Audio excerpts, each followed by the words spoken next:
la presencia del ministro de Economía, Planificación y Desarrollo, Pavel Issa, del director de la Dirección General de Impuestos Internos, Luis Valdés, así como también de Sigmund Freud, el ministro de Administración Pública. Se une ahora y nos acompaña en esta recta final, con la presencia obviamente de Eduardo Sanz Lobatón, Yayo, un amigo nuestro y por supuesto de esta emisora, de este medio de comunicación, de este espacio, en su condición de director de la Dirección General de Aduanas de la República Dominicana, que cuando hablamos de recaudación, cuando hablamos de trasiego de mercancías y de un servicio importantísimo y que se relaciona de una manera enorme al costo que finalmente pagan muchos consumidores de una gran cantidad de productos, hay que hablar de aduanas. Así que vamos a aprovechar tu presencia, Yayo, con tu introducción sobre este tema y luego las preguntas de los compañeros. Adelante. Buenos días. Muy agradecido de la participación y definitivamente habiendo escuchado por diferentes ráfagas las interesantes observaciones que ustedes y que algunos colegas nuestros como Pavel, Sigmund y Luis Valdés han hecho. Definitivamente el país amanece hoy con un ejercicio de reflexión obligatoria. Yo no creo que haya nacido nadie que le guste pagar impuestos, ni que le guste, ¿verdad? Que los gobiernos se introduzcan en su finanzas. Eso nunca es simpático. Y también hay que hacer un ejercicio de humildad, un ejercicio de sensatez. La sociedad dominicana ha sido muy sacrificada a lo largo de décadas por errores en los gobiernos, por injusticias acumuladas. Y nosotros que estamos hoy en estas posiciones tenemos que hacer un ejercicio de humildad en ese sentido. Y yo que estuve acompañando a Luis Abinader ayer y a Jochi Vicente en la presentación de esta presentación de credenciales, de esta propuesta que ahora tendrá que ser manoseada, pensada, repensada en el Congreso Nacional, en estos medios de comunicación en todas partes.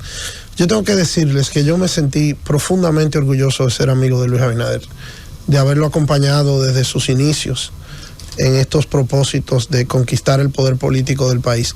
Porque miren, lo sencillo, lo fácil, lo conveniente políticamente hubiera sido seguir cogiendo prestado, seguir pateando el balón, seguir abrazado a una robustez económica que tenemos hoy en día. La República Dominicana es el ejemplo de Latinoamérica y Luis pudo muy bien seguir financiando el presupuesto nacional con déficit, aguantar 1, 2, 3 años en esa iniciativa y ver lo que pasaba después. Sin embargo, hay una frase que a mí me gusta mucho de un presidente norteamericano, Kennedy, que decía que el techo se arregla cuando sale el sol. Tú no puedes arreglar el techo en medio de una tempestad, en medio de una llovizna. Y eso es lo que está haciendo Luis Abinader. Y esta propuesta, que puede tener defectos y que puede tener oportunidad de mejoras, es la primera propuesta en la historia económica de la República Dominicana que tiene elementos progresivos. Aquí lo que había pasado siempre, desde la inclusión del ITEVIS en nuestra estructura tributaria, que se expandía el ITEVIS. Eso era lo que pasaba aquí, con uno que otro agregado. Esta es la primera vez que aquí se está atendiendo las exoneraciones que ya caducaron. Quien les habla es un profesional que de lo que vivió toda su vida como ente privado fue del turismo. Yo soy un hijo económico de la actividad turística en este país, que la he vivido, la he entendido. Sí, y a mí tengo que decir que haber participado en una propuesta que presenta la eliminación de las exenciones al sector turístico, a mí en principio me chocó. Sin embargo, cuando tú las estudias y las ves, ya nosotros somos una potencia turística. Y al ser una potencia turística, nosotros tenemos que incentivar otras actividades del comercio. De la misma manera, lo que ha pasado con las zonas francas en la República Dominicana es histórico. Tenemos que regularlas, y lo que se está haciendo de regular los parques de zonas francas, eso es pidiéndole al 2% de la población dominicana, a los más ricos, a los más pudientes, que evidentemente ahora vuelen solos, sin el aire que el Estado dominicano les soplaba desde abajo. Eso es muy difícil hacerlo, señores. Es un ejercicio de responsabilidad que a veces, yo sé que ustedes lo saben porque ustedes son todos actores importantes, pero a veces los que nos están oyendo y nos están viendo no se imaginan lo que es desde un gobierno enfrentar esos intereses que quizás te han ayudado a llegar al poder, que quizás han sido participantes de toda esta situación y que son los sectores emprendedores que han levantado la economía dominicana, gente admirable. Y ahora por primera vez se les está pidiendo, se les está diciendo de estos sacrificios. Cuando tú ves lo que se está planteando con el impuesto sobre la renta, de igualar al 27% a aquellos dominicanos y dominicanas que ganan por encima de 2.5 de millones de pesos al año, estamos hablando del 1% de los asalariados.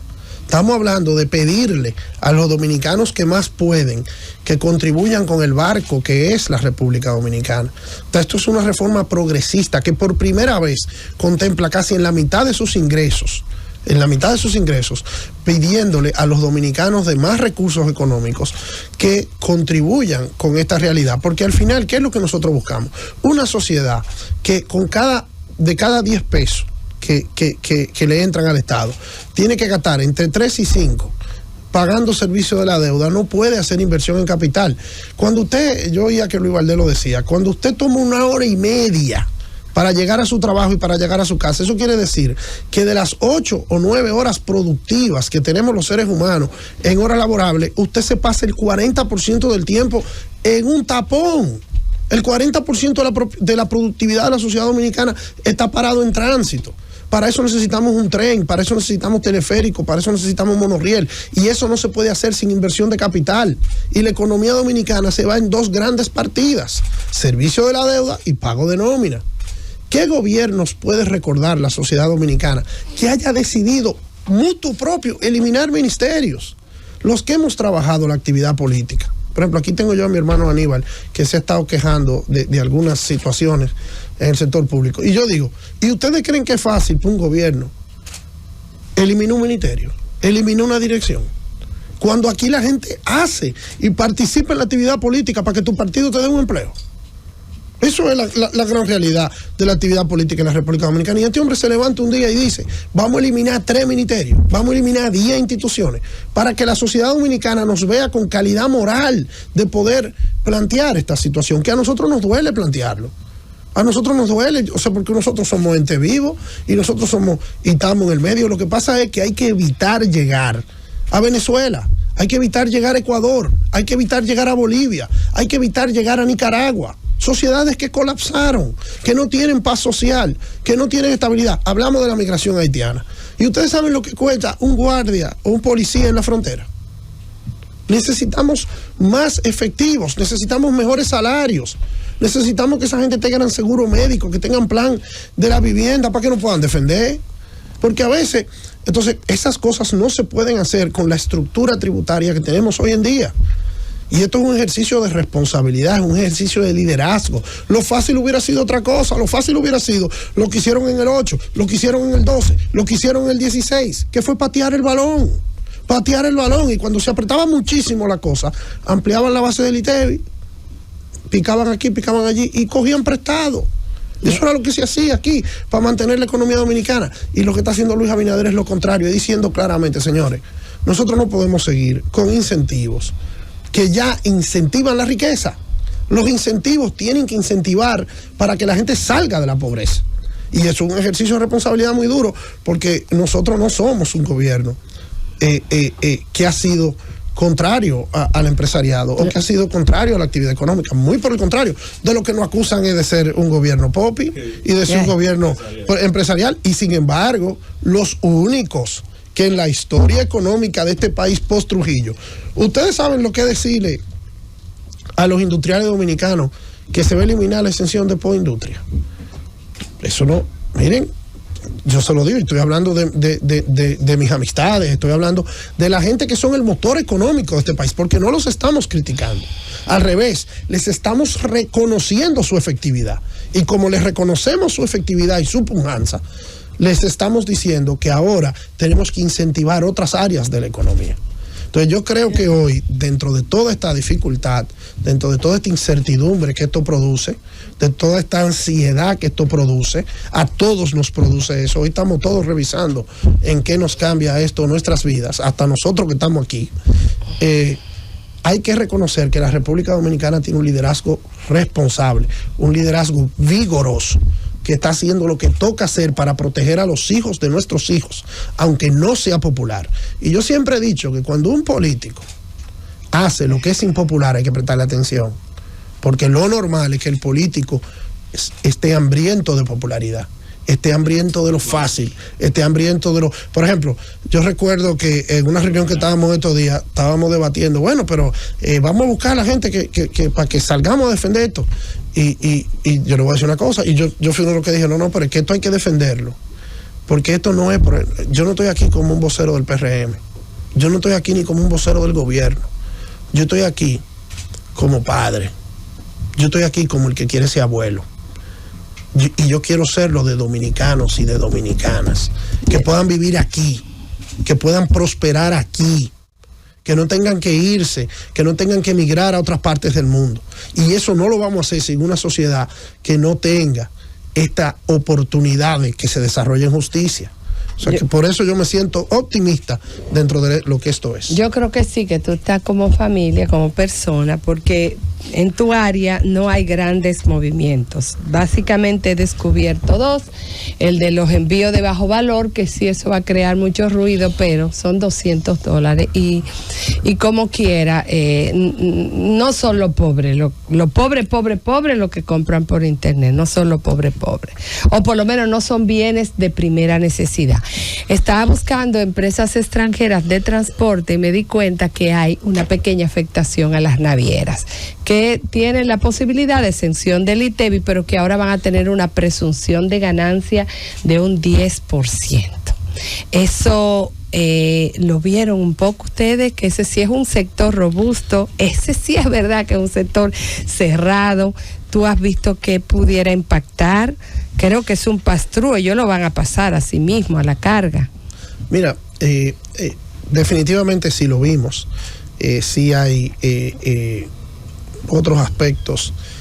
Por ejemplo, la propuesta contempla eliminar una serie de medidas administrativas que son también privilegios fiscales que tienen diferentes grupos de importadores, que tendremos que ahora comenzar a trabajar en la Dirección General de Aduanas.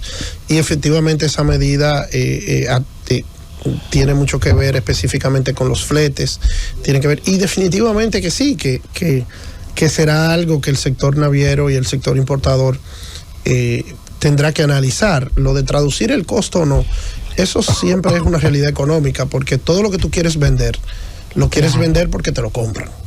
Entonces, para que te lo compren, el mercado tiene que aceptar tu propuesta de precio. O sea que eso no es tan simple como traducirlo automáticamente. Sin embargo, la propuesta contempla medidas para poder prevenir y combatir cualquier inflación que se produzca, como por ejemplo el aumento salarial que hemos hablado, que en algunos casos es de hasta un 50%, como por ejemplo el aumento a los programas de asistencia social, como es el de Supérate, el de Aliméntate, porque la conciencia que tiene esta visión de esta propuesta filosófica de modernización fiscal es de no dejar a nadie atrás, de que en la República Dominicana ningún dominicano o dominicana se tenga que quedar atrás, que todo el mundo tenga por lo menos el sostén básico para poder desarrollar sus aptitudes como seres humanos. Y nosotros por eso vamos a ir en auxilio de los que menos pueden, en todo el sentido de la palabra. Y eso está contemplado así, por eso es que está el aumento salarial, por eso es que solo se ha contemplado el tema del impuesto sobre la renta en el 1% de los salarios, y por eso es que hemos tratado de ir a las áreas de la economía que están más robustas para tratar de liberar exoneraciones en esas áreas y no tener que cargarle el dado solamente al consumo. Ya con las explicaciones que han dado ustedes aquí esta mañana, todos los que han venido, representación del gobierno, evidentemente que mucha gente entenderá, probablemente gente que se resiste entenderá que el asunto es factible. Ahora, evidentemente que esto también va a generar una discusión amplia, un debate nacional. Independientemente de lo bien que ustedes lo estén explicando, va a haber un debate nacional.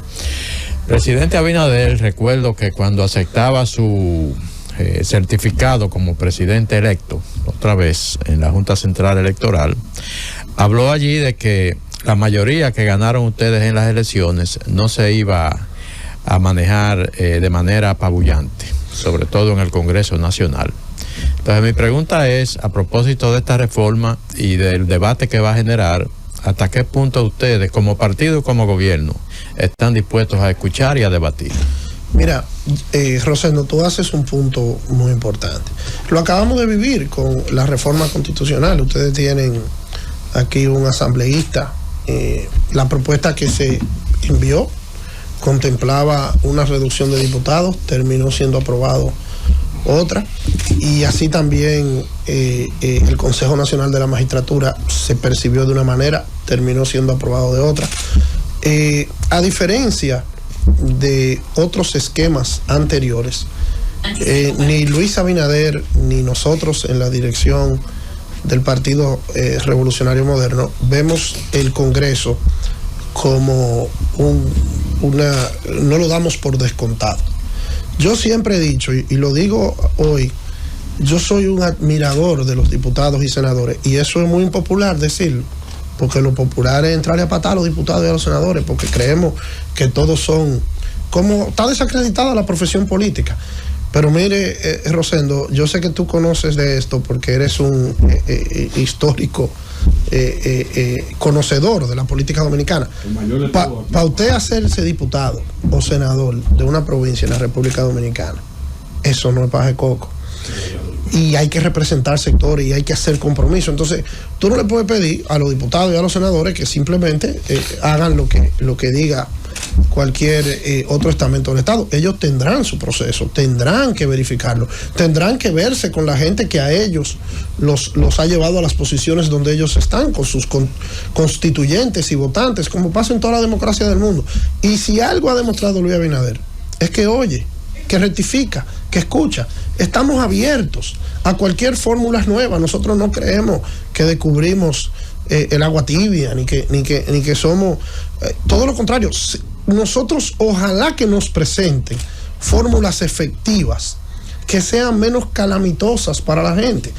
Lo que sí es que los números fríos, yo he tenido que aprender mucho de economía en los últimos años de mi vida, y la verdad es que nosotros necesitamos 150, 200 mil, 115 mil millones de pesos adicionales.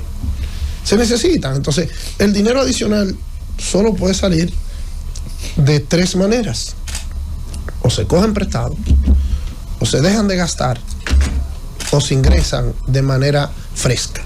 Solo hay tres maneras de que las sociedades humanas se financien: o cogen prestados, o gastan menos dinero, o producen. Entonces, nosotros sabemos que si seguimos cogiendo prestado, vamos a llegar a una crisis de la deuda como lo que pasó en Argentina a principios de la década del 2000. Y miren por dónde va Argentina todavía en el 2024.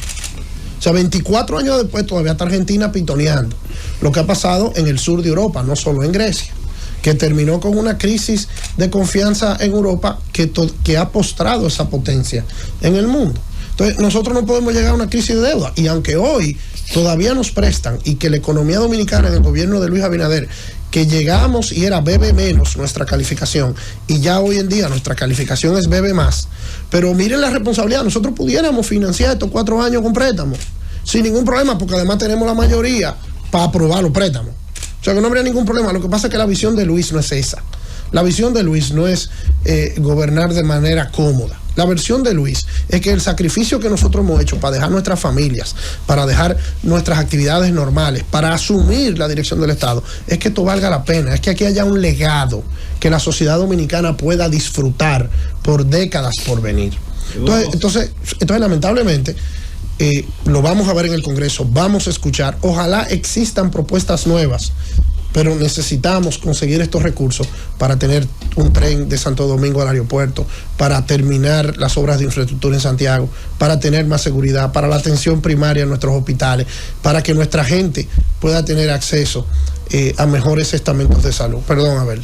No, la Dirección General de Aduanas, Eduardo Sandoval, va a tener una misión que no se ha hablado mucho, que no se ha cacareado mucho. Claro, duele más lo de los impuestos, pero tiene una misión también de protectorado social, sobre todo que veo ahí en el campo, porque no están grabados, están exentos dentro de la reforma, insumos de la pecuaria, medicamentos, eso para todos nosotros, abonos y sus componentes, y los insecticidas, muchos de ellos todos se importan, así que los mecanismos que tendrá aduanas para también cobrar, le tocan también de protectorado a proteger esos sectores que no sean afectados por la reforma. Definitivamente, Abel, como ya yo decía, nosotros queremos levantar la macroeconomía dominicana garantizándola por los próximos 15, 20 años. Y queremos hacer eso protegiendo los extractos más de más pobreza de la sociedad dominicana. Entonces es una combinación que requiere apoyar al que más lo necesita y al mismo tiempo fiscalizar al que más puede.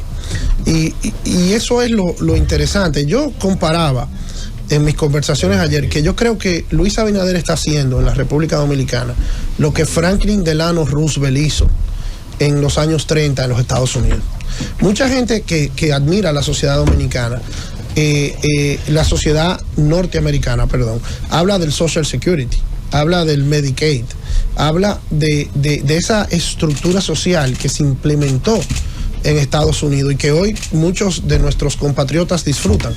Eso fue a raíz de que Franklin Delano Roosevelt en los años 30 introdujo una serie de reformas en los Estados Unidos que en principio fueron muy impopulares, que fue lo que se llamó el New Deal, que fueron reformas fundamentales donde se habló, por ejemplo, de atacar el monopolio que tenían los Rockefeller, de atacar los monopolios que tenían los Vanderbilt, y en ese momento mucha gente no entendía lo que estaba tratando de hacer Franklin Delano Roosevelt, y casualmente es el único presidente de la historia de los Estados Unidos que ha sido reelecto 4 veces, que terminó ganando la Segunda Guerra Mundial y que terminó y todavía hoy en día, si usted tiene la oportunidad de viajar a Washington o viajar a Nueva York, todo se llama Roosevelt, y la gente a veces cree que es por Teddy, y no es por Teddy, es por Franklin, y la verdad es que fueron las reformas. Ambos están en el Monte Rushmore. Así es, los dos, tanto Teddy como pero definitivamente yo hago ese paralelismo porque yo soy un gran creyente de que esto que estamos haciendo,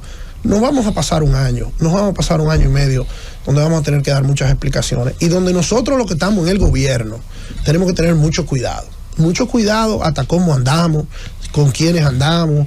Hay que tratar de ser humildes en todo lo que hacemos, porque la sociedad dominicana no te puede estar viendo en estos programas hablando de esto y después tú andás con un apartaje o tú estás en medio de una situación, porque hay que entender que esto no es simpático, ni es popular, inclusive algunos pensarán que lo ideal es no hablar de esto, que lo ideal es no estar en el medio. Sin embargo, yo creo que la política tiene que ir acompañada de un ejercicio de responsabilidad. Y por eso yo ayer, cuando yo veía a Luis, un hombre que acaba de ganar las elecciones con un 60%, un hombre que tiene un 70% del Congreso, un hombre que tiene el crecimiento económico más robusto de América Latina, un hombre que Joe Biden hace 2 semanas lo sentó al lado y lo equiparó con Bruselas y con Bélgica en la lucha del fentanilo, de la droga internacional, un hombre que está en su momento que pudiera dedicarse a gobernar de manera light, a gobernar de manera popular y dejar que lo que vengan el 28 arreen o lo que vengan el 32 arreen. Sin embargo, este hombre, con toda esta popularidad, con todo a su favor, se está sentando con sus amigos, se está sentando con la gente que lo ha ayudado a ser presidente y le ha dicho: tenemos que apretarnos el cinturón y tenemos que levantar esta sociedad. Señores, ustedes han visto las críticas de algunos miembros importantes del empresariado, que es legítima, que es necesaria, porque al final el debate entre los sectores empresariales, los sectores sindicales, los sectores políticos es positivo, pero lo que sí todos tenemos que entender es que si queremos una República Dominicana que pueda enfrentar a la migración haitiana, que pueda enfrentar a la delincuencia, señores, uno de los yo recuerdo que en estos días he estado hablando mucho con Venancio, que es mi gran amigo, que fue director de migración hasta hace una semana y que hizo un gran papel. Lo que pasa es que ahora se puede parecer una cosa que otra, pero hizo un gran papel. Pero lo que estamos detrás del telón en estas instituciones, Ustedes no se imaginan con la precariedad que nosotros tenemos que trabajar. ¿Cuánto gana un inspector de migración? Pensemos en esas cosas. Tiene vehículo propio, se le asigna un buen vehículo, se le asigna una buena arma de fuego para hacer su trabajo, tiene un buen seguro médico, para estar arriesgando la vida, porque déjeme decirle una cosa, el drama migratorio, no el dominicano, no, el de Laredo, Texas, frente a México, el del Mediterráneo con Europa. Señores, pero la Unión Europea, para bregar con la migración de África, tiene drones, satélites, barcos, F-16, etcétera. Y tú vas hoy en día a cualquier calle en Londres, a cualquier calle en París, a cualquier calle en Madrid. Y es más fácil en Madrid que tú te comas un falafel a que tú te comas un jamón ibérico. Es más fácil comerse en París. Es más fácil comer en París queso de cabra que Nutella. Porque no han podido con la migración musulmana. Entonces, los estados necesitan, y nosotros tenemos, y yo le digo como patriota, como dominicano, que el drama migratorio haitiano es el principal problema de esta sociedad. Y si nosotros queremos que los hijos de nuestros hijos tengan patria, nosotros tenemos que invertir en la seguridad ciudadana y tenemos que invertir como nunca antes se ha hecho. En estos días que hubo una marcha, que inclusive yo quería ir a la marcha porque yo me siento partícipe de eso. Y soy una persona que me considero nacionalista como el que más. Pero el único gobierno en los últimos 20 años que ha comprado helicópteros, que ha hecho una verja fronteriza, que ha preparado unos interagenciales, el único gobierno es el de Luis Abinader. El único gobierno que ha invertido en la frontera millones y millones de pesos es el de Luis Abinader. Lo anterior, retórica y discurso. Eduardo, y muchas Naciones Unidas. Siento al mirarte con detenimiento tu compromiso, tu vinculación con los mejores intereses de República Dominicana, pero sobre todo siento que estás comprometido con la gestión de gobierno de Luis Abinader porque estás defendiendo esta reforma no solamente como hombre de partido, sino le has aportado un marco conceptual de país y de nación a la necesidad de esta reforma. No obstante, has hablado de que las sociedades que han degenerado como Venezuela, como en su momento otras por falta de un esquema económico. Y has hablado que esta es la primera reforma que toca al tema de los ricos y que desde alguna perspectiva pues ayuda a los pobres. Sin embargo, veo al presidente del CONEP diciendo que no quiere más impuestos. Veo a los cineros diciendo que se va a acabar el cine. Veo a los roneros diciendo que se va a acabar el romo. Pero la clase baja y media dice, me van a aumentar la placa, me van a aumentar el IPI. Entonces, quiero de ti 2 ejemplos que me expongan cómo esto le está cobrando efectivamente a los ricos y cómo se están ayudando a los más pobres. Primero, Khalil, es normal que todo sector productivo defienda sus intereses. Y no solo es normal, es necesario. Sin embargo, las estadísticas, la teoría económica está ahí. Nosotros vamos a robustecer, o sea, a ayudar a los dominicanos y dominicanas más pobres. Ejemplo. Y lo vamos a hacer, bueno, un aumento salarial de un 50%, pero es que eso es una cosa que es muy difícil contemplarla. Un incremento de un 40% en los programas de asistencia social, pero además 18 mil millones de pesos, ¿para qué? Para invertirlo en el sector eléctrico, para poder reducir el déficit eléctrico y que la tarifa eléctrica sea más barata.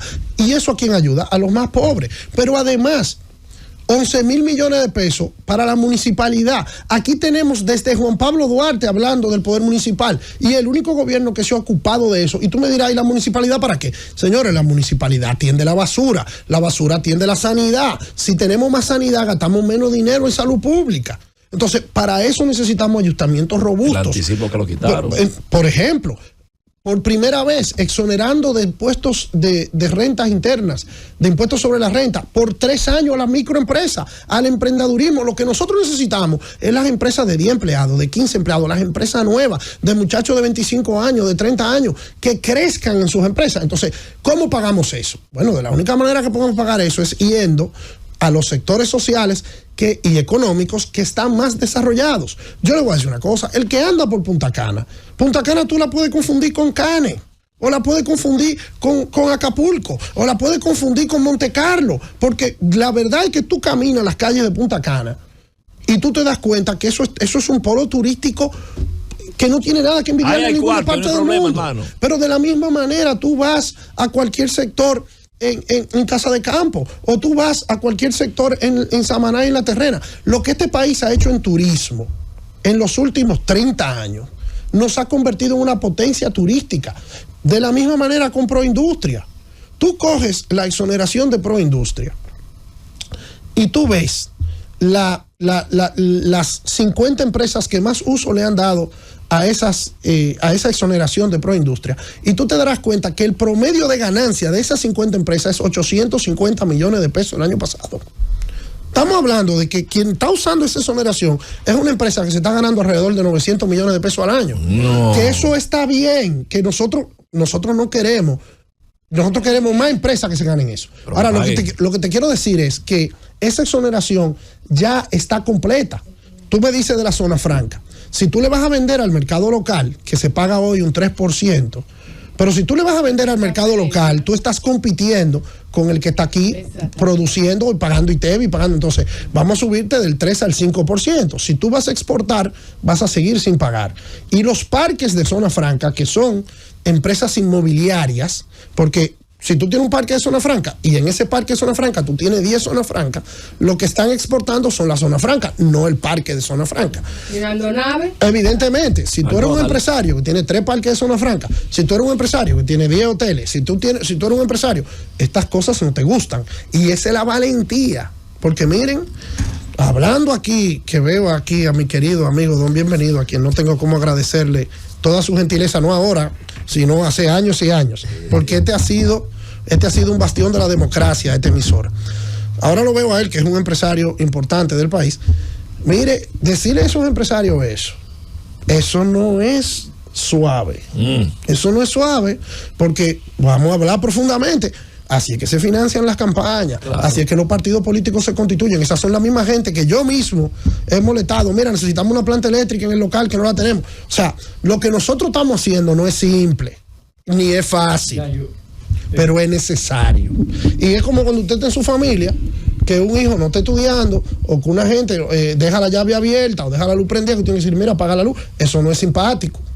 Sin embargo, las sociedades no prosperan con lo simpático todo el tiempo. Entonces nosotros sabemos lo difícil que es esto, y con humildad vamos a escuchar, y ojalá nos propongan fórmulas alternativas, porque nosotros no queremos pelear con nadie. No, esto no es contra nadie, esto es a favor de la sociedad dominicana, porque si seguimos como vamos, quizá en 3, quizá en 10, quizá en 15, pero vamos hacia lo que pasó en Argentina, hacia lo que pasó en Venezuela, hacia lo que pasó en Bolivia, hacia lo que pasó en Ecuador, hacia lo que está a punto de pasar en Colombia, hacia lo que pasó en Nicaragua, hacia lo que pasó en Honduras. Y no podemos, si nosotros sabemos lo que va a venir. Entonces, hay algunos que creen que el futuro llega solo. No hay futuro sin presente. Hay que defender el presente para recibir el futuro. Eduardo San Lobatón Yayo, primero te felicito y a la producción que decidió dejarte el cierre y al final razón tenía Don Bienvenido, tuvo olfato cuando decidió que fuera Yayo la última participación de este programa especial, y lo ha demostrado Yayo con su exposición. Y te felicito por algo que Susana, con la inteligencia que le caracteriza, decía en principio, lo que tiene que ver con el eje de la reforma. A aduanas le asiste tal y cual aspecto, es decir, el eje central no es en aduanas. Sin embargo, pudiera eso tener dos lecturas. Bueno, aprovecho y saludo a don Amín Vázquez, que lo veo por acá. Saludo a Amín. A propósito de compañías buenas. A este gobierno de la mañana. Pudiera, Yayo, haberte colocado en la situación cómoda. Bueno, las competencias ocupadas son DGI, aspectos fundamentales y tales cuales no son aduanas. Entonces yo no soy parte de ese relato. Te felicito porque al final el sistema de responsabilidad de la gobernanza se da haciendo lo que tú estás haciendo lo que no es simpático, haciendo lo que otros no quisieran hacer, y de eso se trata. Y qué bueno que lo estás haciendo. En el eje de la reforma hay aspectos, Yayo, fundamentales, y tú decías, yo quiero que haya un país para mis nietos. Hay un eje fundamental que precisamente tiene que ver con los jóvenes. Hay un tema en la reforma de la compensación a los estudios, un tema que va directamente al bolsillo de la educación de los muchachos y muchachas adolescentes y de universidades. Hay una parte que tiene que ver también con el tema de las exenciones a las viviendas. Tu valoración respecto a ese tema, tu valoración respecto a lo que puede ser la discusión. Tú planteaste aquí en el introito que en el Congreso hemos aprobado, y de hecho hago la pregunta y te pido excusa porque saldré a la asamblea que inició a las 7 de la mañana. Por respeto a la importancia de tu participación, estoy aquí todavía. Tu visión respecto a la parte de la exención, hacia dónde pudiéramos verlo, y también en cuanto a la gradualidad de los Confotur ya aprobados, la seguridad jurídica, tu valoración en esos aspectos. Lo primero es que la seguridad jurídica no está en juego. El que tiene una aprobación tributaria en camino, evidentemente no puede ser derogado porque afectaríamos la seguridad jurídica de esas inversiones. O sea que eso no está en el tapete. Eso no, esto es para futuro. O sea que eso es una respuesta clara a la primera pregunta que haces. Sobre el tema de los bonos educativos y de los temas de la vivienda, vuelvo a lo que yo le explicaba a Khalil anteriormente. Esto es una propuesta progresista. Si tú te fijas, la exención al impuesto de propiedad inmobiliaria estaba a los 10 millones de pesos. Una vivienda que cueste 10 millones de pesos no es una vivienda que puede comprar una gente pobre.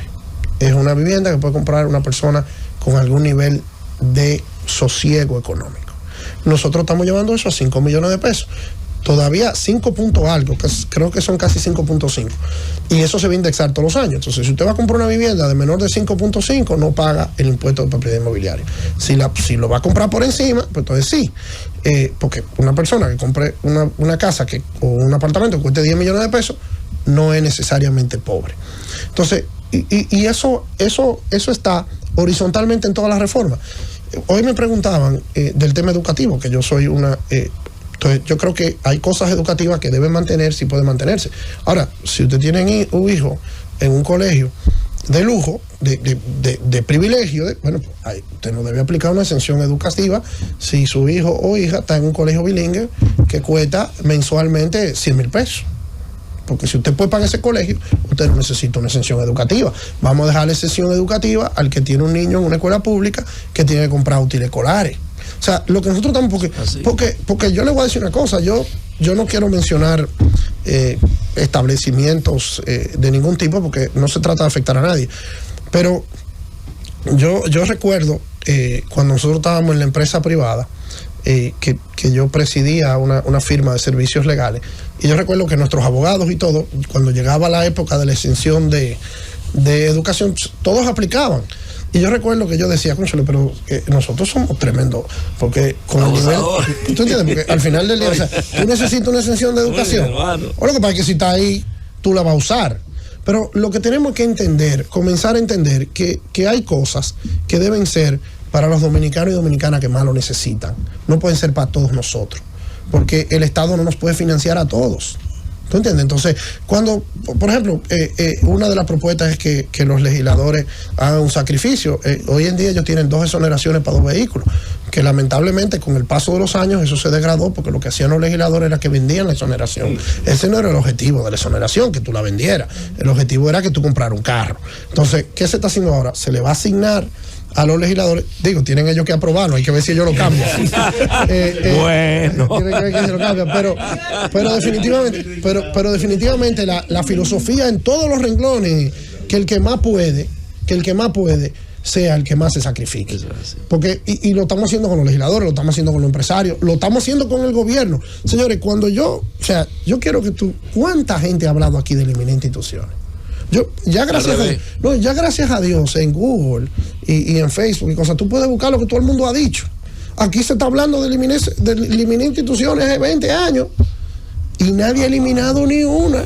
Sin embargo, este hombre hace así, elimina 10 instituciones y 3 ministerios. No, y la reforma, tú que hablaste de Google, todos la anunciaron, todos la prometieron, más ninguno la quiso hacer. No, y las que la hicieron, que eso es lo que yo digo, señores, que dirán que yo quizá no tengo objetividad, porque yo soy, del proyecto de Luis y secretario de Finanzas del PRM. Pero miren, señores, a los que quieran buscar esto con objetividad, esta es la primera reforma tributaria que ataca los privilegios de esta sociedad. Oigan lo que yo estoy diciendo. Esta es la primera reforma tributaria que ataca los privilegios de esta sociedad. Eduardo Sanjo, precisamente en ese orden, hay quienes han visto la reforma y precisamente dicen que carece de esos elementos de progresividad, que carga precisamente a los que más producen, no a esa amplia clase media. Y analizando ahí los elementos que se plantean en el debate, ahí está la carga que esa pregunta se la hacía también a Luis Valdés, el Netflix, los streaming, te carga la importación de minimis, y que incluso hay estudios que dicen que se gasta más en hacer el examen aduanal que la misma retribución que tiene el impuesto, el Airbnb y demás. Efectivamente, se ha pensado en esto, en que esa clase media a la que pertenecemos una buena parte de los que estamos aquí sentados sea la más afectada por estos cambios que se proponen en la legislación. Mira, el problema es que en términos económicos, definir la clase media es una tarea muy difícil. Porque a mí no me parece que en Cienfuegos o en Gualey o en Gachupita van a alquilar mucho Airbnb. A mí no me parece.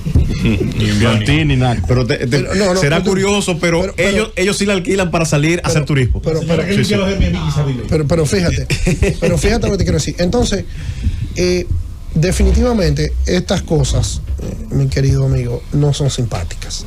Y tenemos que analizarlas y ahora seguirlas examinando. Nosotros entendemos que la clase media estará menos afectada que en otras reformas anteriores, donde todo iba dirigido al consumo. Porque cada centavo que estamos recuperando de una excepción dirigida a un sector es un centavo que no le estamos quitando a la clase media. Ahora, eso no quiere decir que la clase media no va a ser impactada. Lo que hemos tratado es de ser equitativo, lo que hemos tratado de ser balanceados. Pero tampoco voy yo a venir a decir aquí que esto va a ser un jardín de flores y que prendamos un bizcocho hoy y cantemos cumpleaños, porque no es así. Por eso es que estamos hablando de modernización fiscal, por eso que estamos hablando de sacrificio, y por eso es que hemos antepuesto a esto una serie de ejercicios. Por ejemplo, el Ministerio Público Independiente, que no depende del poder político, para que se regulen y se fiscalice cualquier irregularidad que cometa cualquiera. También ha sido precedido de una serie de reducciones de instituciones del Estado para que la gente vea que estamos en el ánimo de reducir el gasto. O sea, nosotros sabemos en el camino que vamos y hemos tratado de actuar cónsonos con esa realidad. Yayo, en varias ocasiones se ha hablado aquí del 0.15% a las transferencias. Este es un gobierno que ha hecho un énfasis muy, muy grande en la bancarización y ampliar esa cantidad de personas bancarizadas. Tú tienes la institución que después de DGI, entiendo que es la más grande de transferencia, recaudación, que... O sea, ¿no se pensó en la discusión de alguna manera quitar ese impuesto del 0.15% como una manera también de incentivar a que se use cada vez más? Porque, perdóname, decía Luis Valdés que, por ejemplo, Las Terrenas es el lugar donde más dinero en efectivo se está manejando y que están tratando de atacar eso. También es una brecha para que entren los dineros ilícitos. ¿Ese tema de las transferencias no se trató? Mira, todo se está examinando y creo que deberá seguirse examinando ahora con los debates que en el Congreso van a enriquecer este diálogo, ¿no? Lo que sucede es que cualquier cosa que tú hagas relacionado con los servicios financieros puede ser muy traumático para el sistema de pagos de un país. Entonces, lo que se ha tratado de dejar eso lo más intacto posible. Y la manera en la que hemos querido incentivar que vayamos a la formalidad, porque una de las cosas importantes de esta propuesta de modernización fiscal es de llevar lo informal a lo formal, para que cada vez más gente entre al sistema formal económico de la República Dominicana y vayamos eliminando la informalidad. ¿Y qué hemos hecho para incentivar eso? Bueno, hemos exonerado a las MIPYMES del pago de impuestos sobre la renta por 3 años, para que ellos tengan 3 años de robustecerse, financiarse y crecer a las nuevas. Pero si tú eres informal y te formalizas, eres nueva. Entonces, eso es una invitación de llevar la informalidad a la formalidad. Aunque lo que dices yo tiene sentido, yo creo que puede ser parte del debate, pero nosotros nos quisimos ir por el tema de incentivar las MIPYMES y no de cambiar nada en el sistema financiero. Pero se graba el dinero así y el dinero en efectivo, sin embargo, no está grabado. Claro, pero si tú vienes constituyes una MIPYME o te formalizas, ahí se te vaya a grabar tus transacciones. Porque definitivamente, vuelvo y te digo, o sea, cualquier cosa después de que está puesta en el sistema financiero, lo mejor es tocarlo lo menos posible. Has hecho una buena explicación y los que te han antecedido también de todo este tema de la reforma. A mí me gustaría, porque sé que eres un funcionario que siempre da un paso al frente, adelante, que habláramos entonces, ya estamos casi en Navidad, viene diciembre. Aduana tradicionalmente tiene una gracia para los dominicanos que residen fuera, para venir todos los años se amplía un poco más esa facilidad. A mí me gustaría entonces que tú aquí hoy anunciaras en primicia cuáles son las facilidades de este año para la gente que vive fuera, que está afuera y que está pendiente. Adelantada la Navidad. Anúnciale a la gente qué es lo que tenemos para diciembre. La verdad es que yo le puedo dar la primicia a ustedes de que la gracia navideña de este año será la más alta de la historia. Parte de lo que vamos a tratar de hacer en este ambiente, de tratar de llevar el más alivio que se pueda dentro del marco de estas reformas y de estas modernizaciones. O sea que va a ser el más alto de la historia y también va a ser el más largo de la historia. O sea que, porque antes se hacía solamente por 30 días, vamos a llevar 45 días y todavía estamos en el debate económico interno en la Dirección General de Aduana. El del año pasado fue de $4,000. Yo le garantizo que este año va a ser más alto. Ahora, Bien. ¿Y cuándo se inicia? El 1 de diciembre. Primero de diciembre. Eduardo Sanz Lobatón, uno a la vez. Eduardo Sanz Lobatón ha estado con nosotros en la recta final de este programa especial hoy martes, hablando del proyecto de ley de modernización fiscal de la República Dominicana. Dijo algo muy sincero, esto no es simpático. Mira, la propia Biblia dice que lo desagradable sea para ti como un recaudador de impuestos. Así que déjame concluir antes de que a Rosendo lo llamen, por favor. Adelante, Rosendo, dale, para terminar. Me están llamando. Sí. De Nueva York. Que viva Yayo. Gracias, Yayo Sanz Lobatón, por esta participación en este programa especial. Gracias, de verdad. Gracias a ustedes, señores, se les quiere. Un abrazo. Llámatelo, Cundo.